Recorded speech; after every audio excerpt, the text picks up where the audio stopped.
TV Câmara Fortaleza, a fortaleza da nossa cidade é você.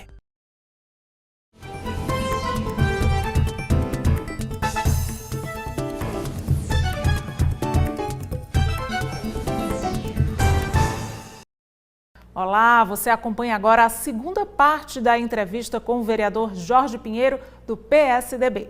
Eu queria te perguntar sobre os projetos e sobre as ideias voltadas às comunidades terapêuticas. Outro grande problema que nós identificamos na defesa da família é relacionado às drogas. E muitas vezes, até quando a gente fala sobre esse tema, nós percebemos que há um verdadeiro trabalho de repressão que deve ser mantido, o trabalho de repressão, de impedir que haja o tráfico, etc. Mas a gente percebe que essa não é a grande resposta.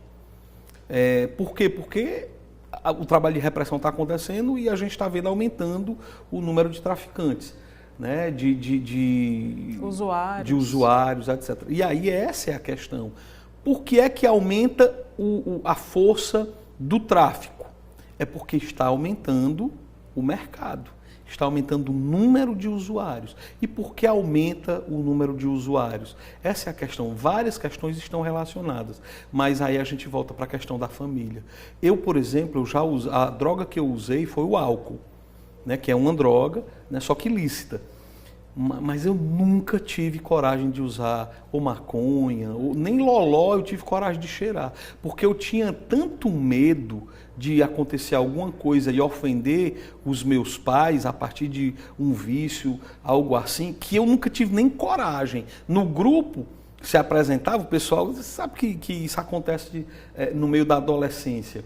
Né? Sempre alguém traz. Teve um período, né, que era bem comum nas festas, né? Exato. Não sei como está hoje, porque eu não ando muito em festas, mas é fato que isso acontecia muito. Sempre tinha aquele que queria trazer o algo a mais além da bebida alcoólica. Né? Mas eu nem na adolescência você tem aquela questão de autoafirmação e de querer pertencer ao grupo, de ser medo aceito. De não ser aceito. E aí, diante disso, você se submete a algumas coisas. Então, eu fingia que cheirava. Eu fingia, porque você não tem aquela coragem de dizer, não, eu não faço isso, logo quando você é adolescente. Mas eu não tinha coragem nem de cheirar, porque eu tinha medo. Por causa de quê? Da minha família. Então, quando você tem uma família estruturada, uma família fundamentada, isso ajuda muito para evitar. Não estou dizendo que isso basta. Nós sabemos que tem questões de más companhias, tem momento da vida, tem outras situações e circunstâncias envolvidas. Questões é uma questão psicológicas, né? Tem problemas psicológicos que favorecem o uso de drogas. Então a gente não está querendo dizer que quem foi para as drogas é porque a família era desestruturada e consequentemente foi para... Não, estou dizendo que isso contribui, é um dos fatores que contribui também efetivamente. E aí, com isso, a gente começou no combate às drogas e à legalização das drogas, a gente começou a se aproximar das comunidades terapêuticas. O que são as comunidades terapêuticas? São aquelas instituições que cuidam, que acolhem e tratam pessoas com dependência química, né?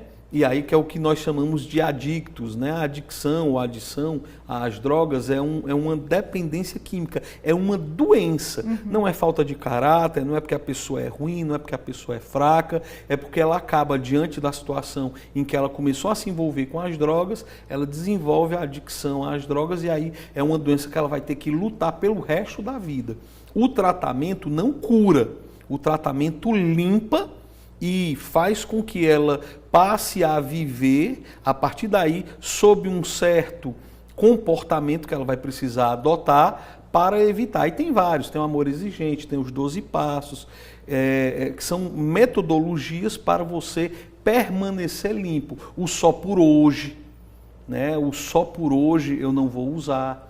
Então, nesse sentido é que a gente começou a perceber também que as comunidades terapêuticas, elas eram perseguidas. Existe hoje uma mentalidade proposta por aqueles que querem a legalização das drogas, que eles chamam de luta antimanicomial e luta antiproibicista.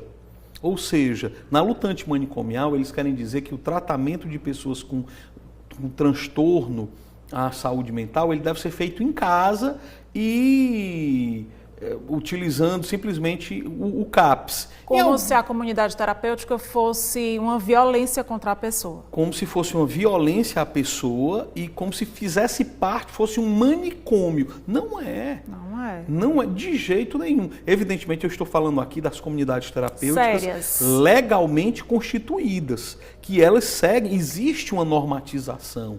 Não existe esse negócio de tortura, de imposição, etc. Mas tem algumas questões que já são comprovadamente, por meio científico, são comprovadas que são ações que contribuem para o tratamento.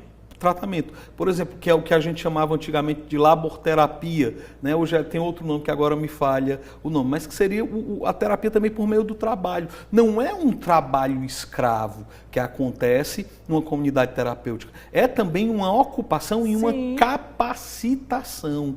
E foi daí, a partir de então, de visitar as comunidades terapêuticas legalmente constituídas, que a gente começou a ver as necessidades delas e apoiá-las. Trouxemos aqui o secretário nacional da Senapred, Dr. Quirino Cordeiro, que participou de uma sessão solene, conheceu as comunidades terapêuticas aqui do Ceará, né? Houve um aumento das vagas sociais no governo federal antigo, né? E eu espero que seja mantido por esse governo federal, né? Houve o crescimento de 2.000 vagas para 17.000 vagas sociais. O que é uma vaga social? É uma vaga que é mantida pelo governo federal. Tem pessoas que têm familiares com problema de adicção, mas não tem condições de colocá-lo numa comunidade terapêutica paga. Uhum. Então, essas comunidades terapêuticas, elas têm vagas que são particulares e têm vagas que são sociais. É o mesmo tratamento, a mesma forma de cuidar das pessoas, só que um é mantido por meio de doações e também por meio da família que contribui, e outra é mantido pelo governo federal. Tem uma comunidade, eu não sei se ela se intitula assim, mas que eu já fiz reportagem lá, e você vê visivelmente como as pessoas que estão lá estão felizes de estarem lá, que é a Fazenda Esperança. A Fazenda Esperança, Frei Hans, é fantástico. Tanto a Fazenda Esperança como o Projeto Resgate da comunidade Servos do Senhor, o Volta Israel da comunidade católica Shalom, a Grão de Trigo, a Estância Fraternidade, lá são várias, Lar da Paz, são várias instituições que têm cuidado das pessoas e têm cuidado das... E atenção, a gente precisa lembrar que uma pessoa com adicção não afeta só a vida dela. A gente sabe que isso causa um transtorno para a família, e um transtorno para os vizinhos, e um transtorno para a sociedade. Então nós precisamos, primeiro, trabalhar na prevenção. Primeira coisa, para que as nossas crianças e os nossos jovens não caiam na armadilha que é a droga. Que elas não caiam nessa armadilha.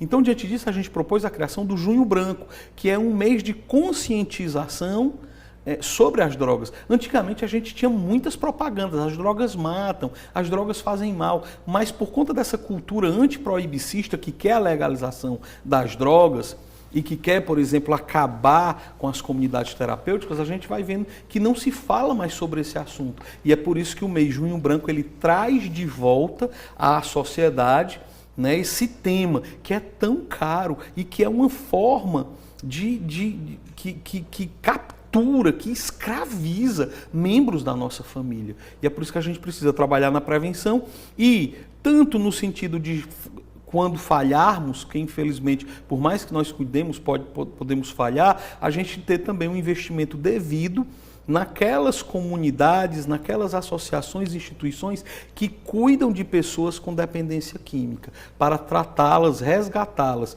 e inseri-las e terem também o apoio da sociedade, do poder público, para reinserir socialmente aquele que caiu na armadilha das drogas. Porque não adianta só ele ser tratado e ele voltar para casa e não ter uma oportunidade de emprego e não ter um trabalho. É por isso que também nessas comunidades terapêuticas há uma capacitação profissional. Aqui mesmo, outra proposta nossa é que aqui no Centro Integrado de Referência sobre Drogas, CIRD, que fica próximo à Câmara de Vereadores e próximo ao estúdio da TV Câmara Fortaleza, esse Centro Integrado, a gente propôs que ele pudesse ter areninha, que ele pudesse ter aí uma brinquedopraça, para os familiares virem juntamente com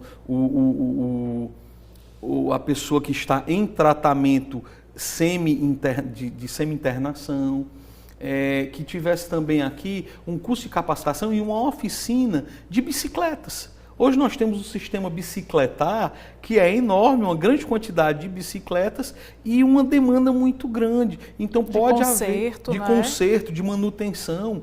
E aí a gente poderia ter, por exemplo, a oferta de um curso de mecânica aí para conserto de bicicletas e ao mesmo tempo a prefeitura já teria para quem mandar. Já existe um mercado para isso. Então, são situações como essa que a gente pode aproveitar, investir, cuidar, apoiar as comunidades terapêuticas e, ao mesmo tempo, cuidar da família fortalezense, principalmente aqueles que caíram na armadilha das drogas.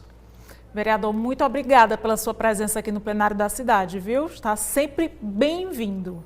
Eu que agradeço o convite, mais uma vez eu torço muito e peço ao bom Deus que abençoe cada vez mais a TV Câmara Fortaleza. Agradeço pelo trabalho de vocês de formar e informar o povo fortalezense e todos aqueles, falo povo fortalezense, mas a gente sabe que a TV Câmara Fortaleza atinge o mundo inteiro, né? Por meio da internet, hoje alcança aí integralmente o mundo. E aí eu peço que Deus abençoe cada vez mais a todos vocês que fazem parte da TV Câmara Fortaleza e a todo o povo fortalezense, que Deus abençoe cada vez mais, que Deus nos abençoe, que Deus abençoe Fortaleza.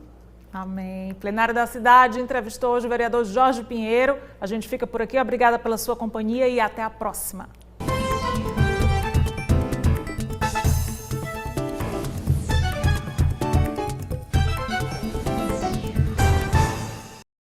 TV Câmara Fortaleza, a fortaleza da nossa cidade é você.